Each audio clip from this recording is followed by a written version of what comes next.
If you are sick of getting pulled down the street and walking out your front door is a hassle every time you want to go for a walk, then look no further. I'm going to take your dog from pulling you down the street and making every walk uncomfortable to being a dog that is right next to you, engaged, focused, with a comfortable walk. So make sure to like and subscribe, and let's dive into it.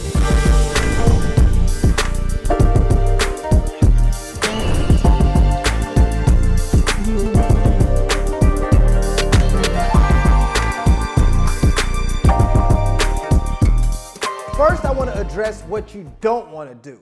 What most dog trainers do is they go grab a pinch collar, or they go grab a shock collar, or they grab some kind of collar and force the dog to want to walk next to them.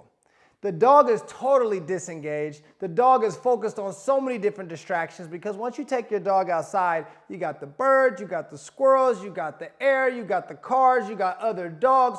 So you've built no value for you. The dog only sees value in all of the other distractions.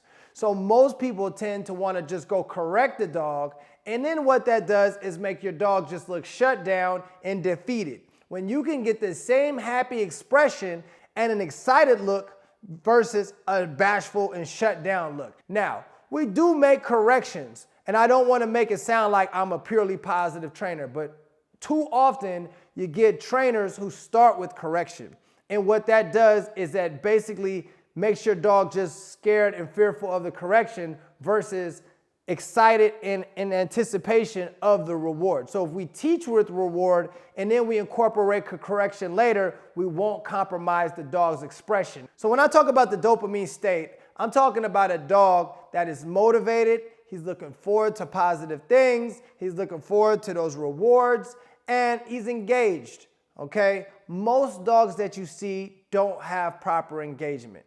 Now, the reason why is the handler hasn't spent the time to establish themselves as a fair, fun pack leader, okay? A lot of times we just want to correct things when in fact we can build a lot more value for our reward system and get our dogs to anticipate positive things and look like they're having a great time. Now, you have three types of rewards. You have the praise, you have the food, and you have the toys. Now, praise is great, but a lot of times once the dog goes outside, praise is just not enough to keep him engaged. You have to have something that has more value.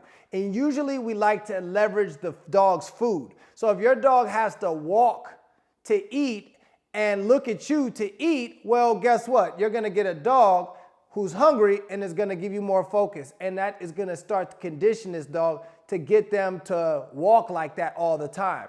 Now, what we want to do is first, work in a distraction-free environment, because when we have distractions, a lot of times there's just too many options and competing motivators for the dog to dive into and want to focus on. So what we want to do is make the environment boring and we become fun. So first we want to work on just teaching the dog how to break and play or break and eat. And what that does is that gets the dog to anticipate that good things are going to come from you every now and then, right?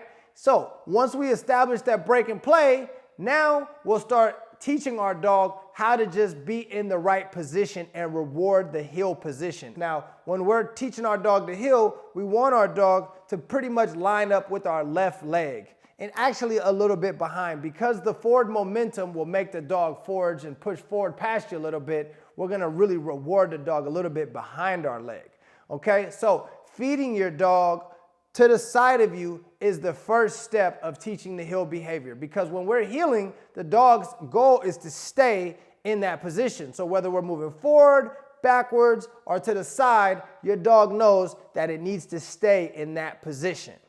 Now, once we establish focus and engagement in that position, standing still, then we can start moving. Now, when we move, sometimes I like to move backwards before I move forward. And the reason why I move backwards is because I'm teaching the dog that we're not always going to go forward. So stay accountable to that leg, right? And then once we start moving forward, then we start taking one step at a time. So when we're walking our dog, every step of the way, we want our dogs to stay engaged. Why? Because we don't want them to end up distracted. It's a lot easier for them to focus on what they're supposed to do if they don't have all those distractions initially. So we want to make sure that we do it without distractions. We want to make sure we do it with high rewards, and we want to make sure that we're taking baby steps to build this behavior. So once you start with just having the dog next to you, you'll start with 1 step and reward. Then you'll start to go 2 to 3 steps and reward, right? And then that builds up to 4 to 5 steps and then reward.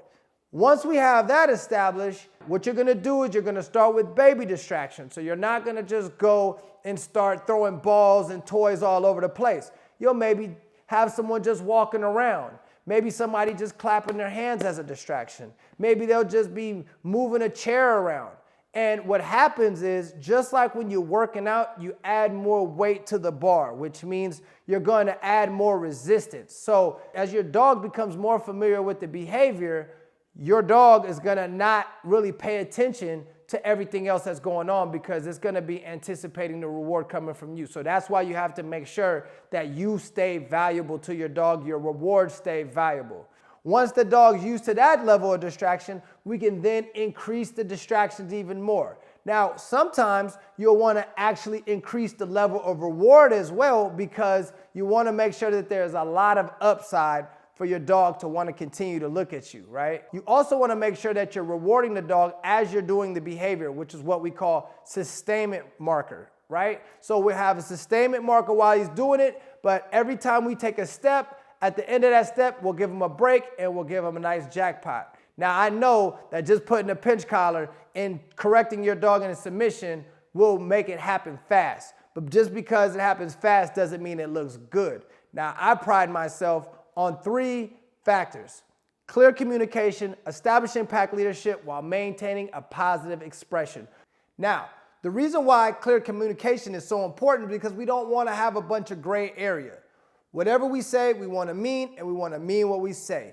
And when we're teaching our dogs, we don't want to confuse them because that's going to prolong the process. Number 2 is pack leadership. Now, our dogs love us, but they need to respect us. And in order for them to trust us, they need to respect us. So we want the dogs to trust, love, and respect us. So being a pack leader is all 3 of those. Now, too often people think they're a pack leader because they can do certain things with no distractions, but then the dog really shows you how they feel about your leadership, and this is what we want to establish for you. Number 3 is a positive expression. You can look at a child's eyes, you can look at an employee's eyes, and you can tell if they're happy being there. And a lot of times dogs do not look very happy training. So that clear expression is a signal telling me that they're not that comfortable or they're not that happy. So when you're training the Cali K9 way, I want to see your dog happy. I want to see the tail wagging above the back. I want to see the ears perked up and excited about working with you. Because this is not about obedience. This is about a bond between you and your dog. And your dog should look happy and comfortable working with you at all times. Let me teach you exactly how to go from a direct reward where the treat is in picture to an indirect reward. So what happened is, once we start healing and we want to go indirect, we go back to the basic position, feeding our dog with the focus, working on just focus, standing still. Then we start to take the treat out of the picture. When the dog sustains focus, we then bring the treat back in. We reward with good focus, right? Now the dog will see that its behavior, whether it sees the treat or not, is going to get the reward. So what a dog will learn that looking at me is the key to getting the reward. So what'll happen is we're going to first start by just taking your hand out of the picture maybe every other repetition. And then from there, you'll reward every other repetition. Then from there, you'll go take it out every 2 repetitions. Then you'll reward every 2. So you're basically kind of mixing it up so the dog doesn't know whether you're going to get rewarded or not every rep, but it knows to look at you and then a reward will eventually come. So once you start healing long legs of healing, say 10 or 15 feet, your dog has already built up that expectation that they're going to get paid at the end. So eventually you could really start to phase out of having to have the food in the picture. We want to make sure our dogs are giving us the behavior. Now, we don't want to rush the process because too often everybody wants to like do everything too fast. Spend time, maybe a couple weeks with the dog just healing in position so it gets used to that being a fun position, and then we'll slightly and gradually phase out the reward to where now the dog will still know it's going to come but doesn't create a dependence.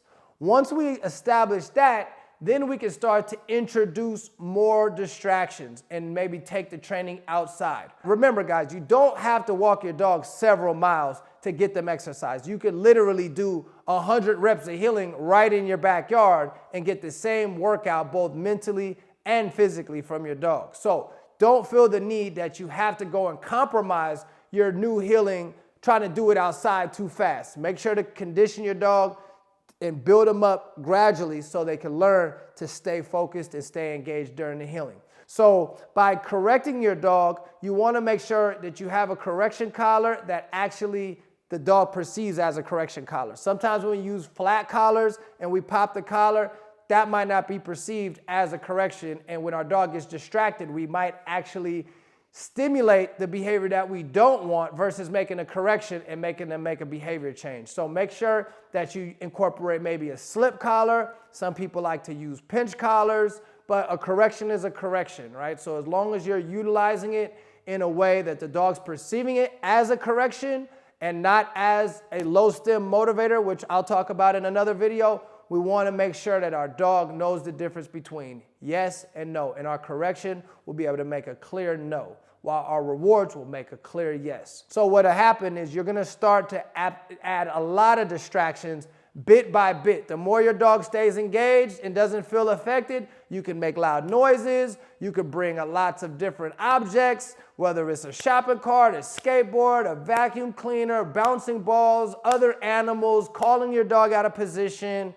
I mean, you name it. A barking dog, your dog should be able to heal through all of this stuff.